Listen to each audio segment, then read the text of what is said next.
So the sun is bright out there. It may feel a little more wintry today just because there was a little bit of frost out there, but it is Michigan Winter Hazards Awareness Week. And Durk Dunham is back, Director of the Emergency Management Office at the Calhoun County Sheriff's Department, to talk about that. Good morning. Good morning, Richard. And during your last break, you mentioned the word I won't mention, and that would be snowflakes. Yes. So you won't hear me use that today. I can't imagine what it even would sound like if you were to say that. Right. I just did. Yeah. Hey, is this this Winter Hazards Awareness thing, have we done this before, or is this new? Yeah, no, it happens every year. Okay. It's a reminder for us to kind of change our thinking. Yeah. We're going down a new road, and we're leaving the warm stuff and going to the cold stuff. Yeah. So when we talk about this, what exactly are we really referring to?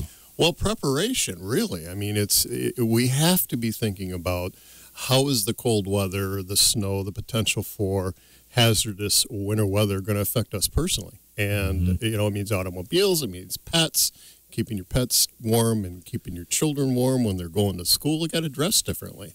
So it's a variety of things. I remember being on the bus stop and the tough kids never wanted to put their coat on. No matter how cold it was, be out there trying not to shiver, you know, and right. be all tough. Right, yeah. We're trying to say it's okay to put your coat on. It is definitely not only okay, but advisable. Right. All right, so little things like that, which really aren't so little, but then, of course, we also want to be sure to give attention to the idea that jumping in the car and running down the street at your usual speeds may not be the way things go here shortly. Yeah, I mean, the first thing that we want to talk about certainly is health and safety. It's all about safety first. And there are some things that you've got to remember. Your car needs to be prepared for this. We talked about, you know, how to dress. I think a lot of that is common sense through past experience living in Michigan. This is not something new to us. But you have to be thinking about, is my car ready? You know, that's the one tool, probably besides your cell phone, that is a serious part of your daily routine. And so you want to address that issue. Make sure your car is prepared for this kind of weather. And always, every year, I hate to say it, but every year we forget. And that first snowfall or first icy condition due to moisture, whether it's freezing rain or snow, some people do have a memory lapse on how to drive safely. So we want to just kind of remind them, encourage them, remember it's not a dry road and things are going to feel different when you're out there driving. Talking about driving and slippery conditions, I remember a few years ago being in the Detroit area on a surface street, and it had been snowing, but, and mind you, the salt trucks had been out, but in a section where I was traveling, for some reason, that had been missed. And so it had not been treated, and I started to sort of feel it the way the car was behaving. And all of a sudden, as I look up from the oncoming lanes, an SUV coming at me sideways because they hit that ice and then just slid. So four-wheel drive or not, sometimes it doesn't matter. Yeah, in all seriousness, we really need to pay attention to the conditions outside. And, you know, you can monitor your local weather and have a pretty good idea what the roads are going to be like when you get out there. But years ago, I was in a small compact front-wheel drive car in Battle Creek, and probably a little too fast for the conditions. And I actually had to apply the brakes, and I ended up sliding all the way down a hill. Now, at the bottom of the hill was an engine company from Battle Creek City Fire. It was a full-size fire truck, basically. And they were working a PD accident, which is a property damage accident. And I'm sliding, and I cannot control the vehicle other than the fact that I'm going in a straight line. And went down the hill, bottom of the hill, there's the fire truck. I said, oh, my God, I'm going to careen into a $500,000 fire truck here. Right. And I literally got within a couple of feet of the fire truck, and the car stopped without hitting the fire truck, and the firefighters clapped. So I didn't really know how to take that. That was thanks for the entertainment or thanks for not damaging our truck. But maybe both. You know, and this is a really good thing to point out because these kinds of conditions make it extremely dangerous for first responders because when they're out working an accident scene, the roads don't mysteriously clear up and clean up for their safety. They're still slick, and there are sometimes multiple accidents because of the roads. And so you want to really, really be careful. Drive slow. Slow it down. People's impression of what slow is different, isn't it? Absolutely. Mm-hmm. One of the common things that is observed is you have a four-wheel drive, that negates the road conditions or partially negates the road conditions. And since I do have a four-wheel drive, I can kind of do what I want, and that's just not true. It's a help. It's a great thing in snow, but you run into the same issues regardless of whether it's front wheel, four-wheel, or two-wheel. Still got to stop. Absolutely. Or got to slow slow ice. Yeah. Yep. Mm-hmm. All right. So that's part of Michigan Winter Hazards Awareness Week. Yeah. Is the whole driving part. What else is at the top of this list when you're putting this together? Well, there are going to be some new hazards to be thinking about. Fireplaces, as an example. People are starting to crank their fireplaces back up. And so you want to make sure you properly have that inspected, make sure your flue is cleaned out, you've had a professional come in and do an inspection. Your life is at stake. We just came off of the time change. And one of the things that's good about the time change, and I tried to put this out on social media, is change the batteries in your smoke detectors. It's just, twice a year we can do it, and it should be done. So there are things like that. First and foremost, I think before we go further is the use of space heaters, the use of generators, all of these tools that we have to try and help us stay warm, help us provide electricity in the event of an outage. Risks come along with the use of these products. And certainly they can really make a difference, in some cases a life or death difference with a generator. But we have to make sure that things are vented properly, that you are following the manufacturer's instructions. And we have the luxury of being able to Google things. If you don't have the instructions, you threw them away, get the model number off what you're using, and go to the company's site and get the information from online. Yeah, you really can't experiment. All generators, anything that gives out any kind of a fume, needs to be ventilated properly. No basements, no garages. It's got to be outside. Space heaters, 3 feet from any object in the room would be good. Making sure that it's turned off. I like to say turned off and unplugged if I'm not using it.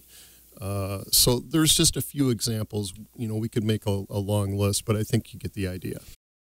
So you talked about generators and space heaters with emissions and things like this. We certainly have had these stories in the news. Last winter, apparently a family with nowhere else to go in a makeshift living situation in Battle Creek with a generator running indoors. Those engines in those generators emit fumes like a car, and that is dangerous. Yeah, and I think if I remember correctly, you had Sheriff Saxton on and had a kind of a lengthy discussion on that, and it's a very sad thing. Much of it is just is ignorance in terms of just not having the knowledge. But we have to all remember it's safety first.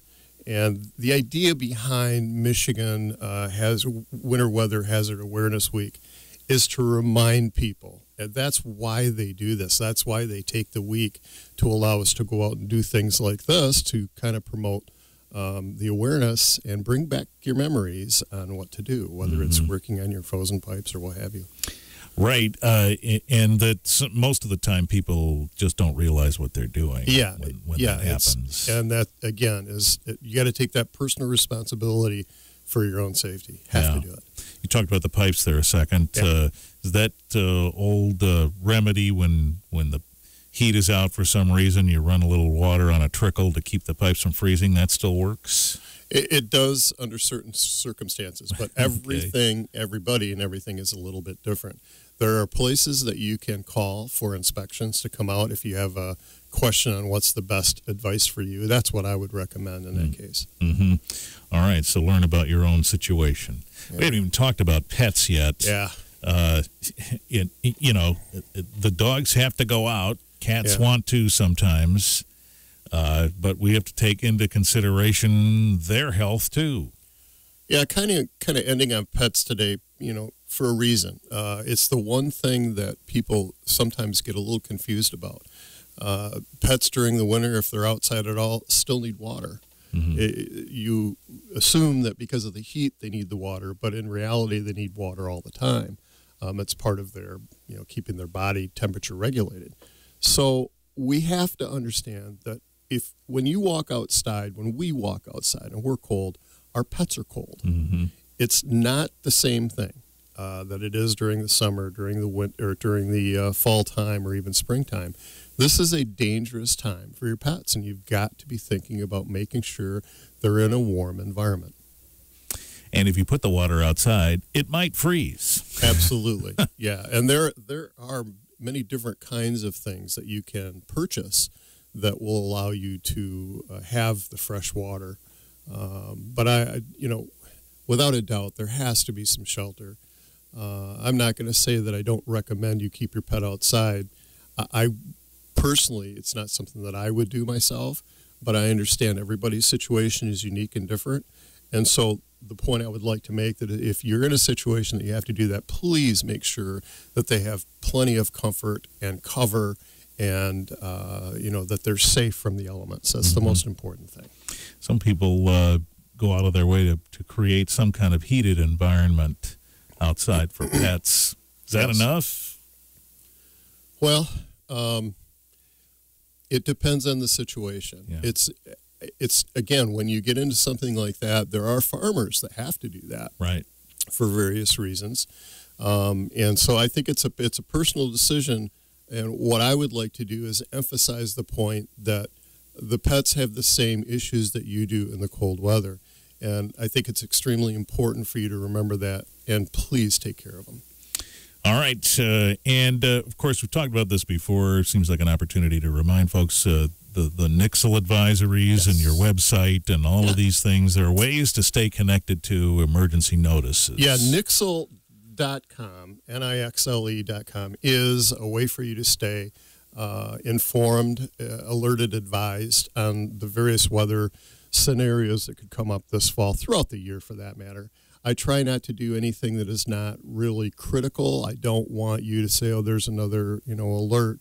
I want them to be pertinent, timely, and so I think we've got that covered. The one address that I would like to give out, that I've given out before, is Calhoun County Sheriff.info, CalhounCountySheriff.info. That takes you directly to the Emergency Management Division page, which is updated to include a link for hazard weather during the winter. Oh. So you can go in there and say, well, Durk didn't talk about this. You can go in there and you can find it at your leisure. You can read through all of it and then kind of go from there. So it is Calhoun County Sheriff.info. Plenty of other links, including weather links for all the cities in Calhoun County. So it's a really great source of information. Pay special attention to that extension there. It's CalhounCountySheriff.info. Correct. INFO. Yes. All right, so bookmark that and check in when needed. Yes. All right, Durk, thank you for the update. Thank you, Richard. Always a pleasure. Thank you. Durk Dunham, Calhoun County Sheriff Emergency Management Director.